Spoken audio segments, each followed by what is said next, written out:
Hello and welcome to Explorations in Economic History and Thought, Socialism. So this lecture is on the path to Stalinism and the party line.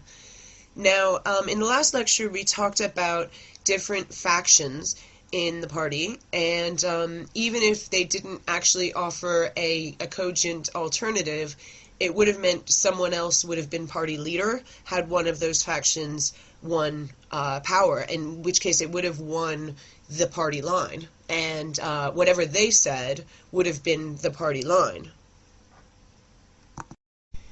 Of course, Stalin couldn't allow factions like that to continue to exist, for there to be alternatives to his rule, alternative ideologies. In fact, he wasn't the only one. No one in the party believed that there should be several alternative choices, policy choices, within the party or with separate parties. They believed that in unity, they believed it was very important for all of the people to come together and stand behind a single party line, in order for them to be able to come together as well behind a production plan and to come together with an enlightened view on how to put the production plan into practice and to slowly to begin to build socialism, and from socialism to be able to eventually get to communism. So the majority view became the party line. That's how the party line was determined. And by the mid-1920s, the majority view included a view that factionalism must be outlawed. And slowly Stalin began to take over the role of determining the party line.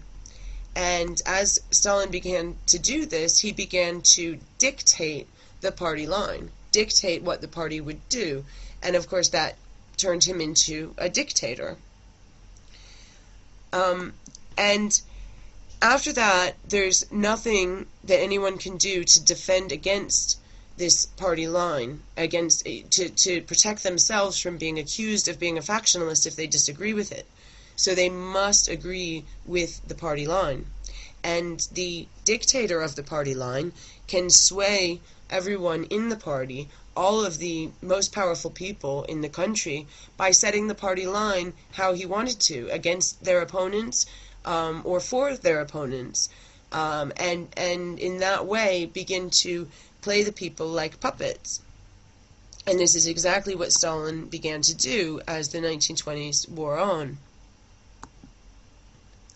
And of course after that, the only way to get rid of him was for a revolution of some sort, or of course in the end, in his death. So this is exactly what Stalin did.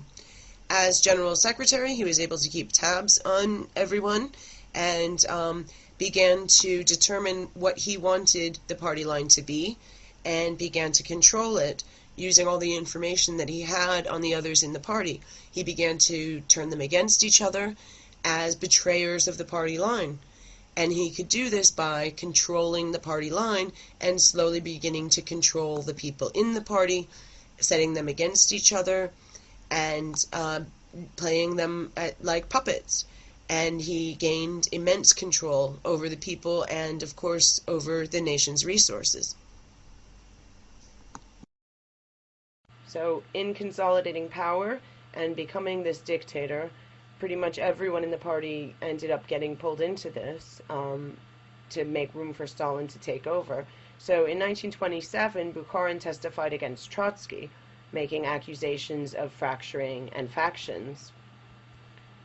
And Bukharin described the party line as the democratic outcome, the result of a vote, and he said that that then has to be enforced in order to maintain unity.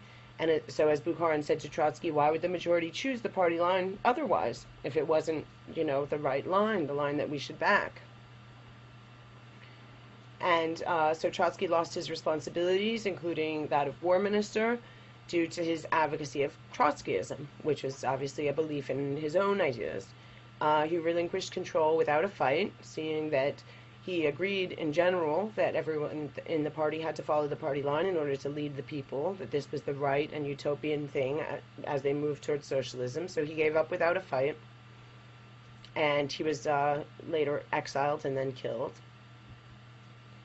And a decade later, it was Bukharin who was on trial in 1938 and finally executed.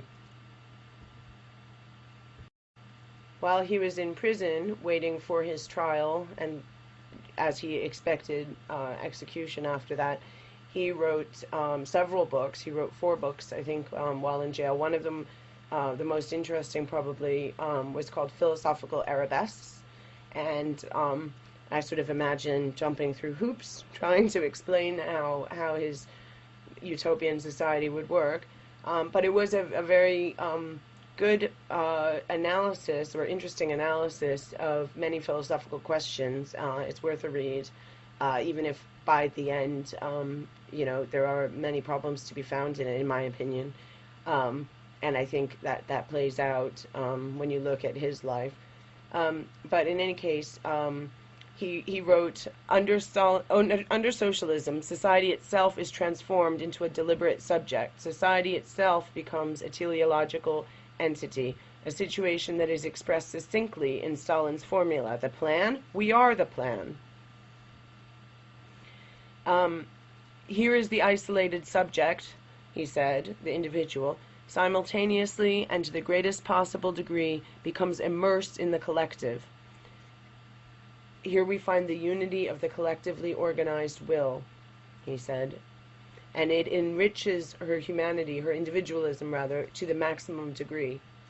So becoming part of this unity, becoming part of this collective will, enriches and enhances the individuality of the person, of the individual. It's quite interesting, if a bit hard to swallow. So how do people let this happen? Well, for one thing, if people are true believers, then they may wonder if someone is held up on trial, if someone is brought to trial for being a counter-revolutionary or something. Someone might believe, well, they must be guilty because what, are all the witnesses being coerced? So they might find it hard to believe that there's a conspiracy against this person, so it must be true. And then there's the fear aspect. If anyone does suspect that there's a problem or doesn't believe in the party line, then they may, be feared that they may experience fear that they're going to be the next on trial. So they end up conspiring against each other. They end up being witnesses against their friends and family members because they're worried that they'll be next. So when this fear and this non-belief, because they don't want to believe in a conspiracy, both coexist within the society, it can quite easily become this conspiracy, and people will, and so the people can allow innocent people to go to jail or to be executed because of this interaction between this non-belief and fear. I've been saying that the left opposition, the communists on the left, didn't have a platform of a true theoretical platform to offer. What about Trotsky? I mean, didn't Trotsky have something to offer, some alternative to Stalinism? Trotsky's often held up as an opposition leader who, if he'd won power, would not have pursued Stalinist policies. He's often called a Democrat. And he even spoke about the problem of substituting the party for the worker or the dictator for the party. So, in other words, he was arguing that the decisions should be made from the bottom up, and that, the leaders shouldn't usurp from the workers the right to make decisions. So how true is this? Well, Trotsky argued against the program of the right, arguing that it would lead to capitalism. And that was the program of the right was the one that was a bit more market-friendly, a bit more decentralized, and a bit less centralized and planning-orientated. And Trotsky argued against the results of policies, not against the policies themselves. So in other words, just like I've been arguing about the left opposition groups in general, Trotsky didn't really offer a theoretical platform that was really any different in terms of policies than what Stalin was offering. So what did Trotsky learn when Stalin turned against him? Well, in the short article Lessons of the Capitulations, written in 1930, Trotsky described Stalin as the apparatus of the party, as an automaton, devoid of ideas and strangling the party. And he reminded readers how each of the party leaders had taken left and right positions at different times, only to later repudiate them. But Stalin picked up the ideas of different party members and presented them as his own. He even picked up fragments of the opposition's ideas because he had no ideas of his own. And Trotsky said the party represents ideological selection.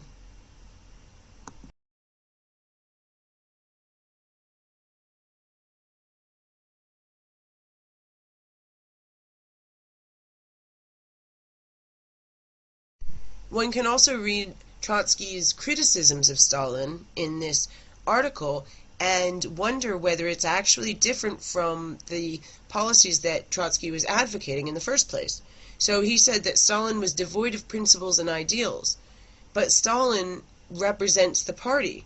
He was taking the party line. He was taking bits and pieces from each and finding the majority view and representing the majority view rather than representing his own ideas.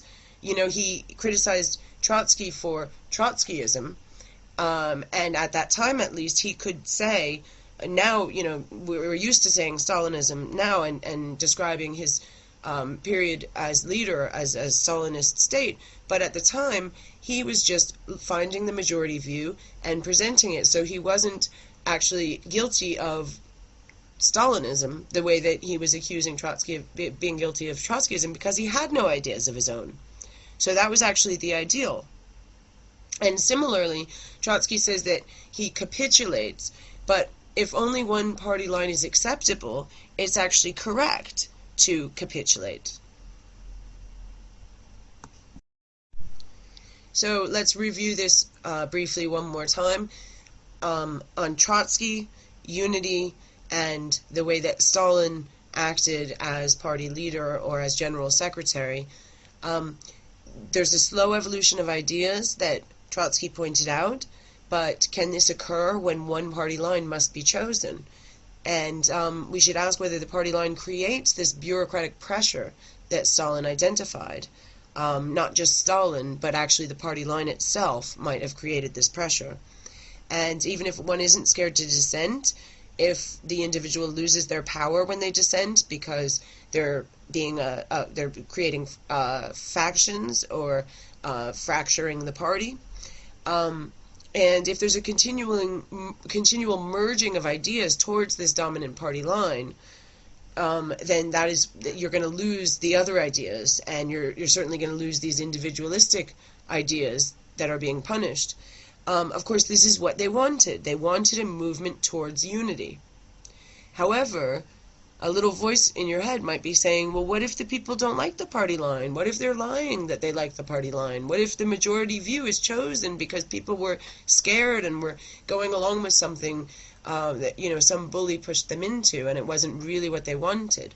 So maybe you need to be more enlightened than we are in order to make this kind of a system work, if ever.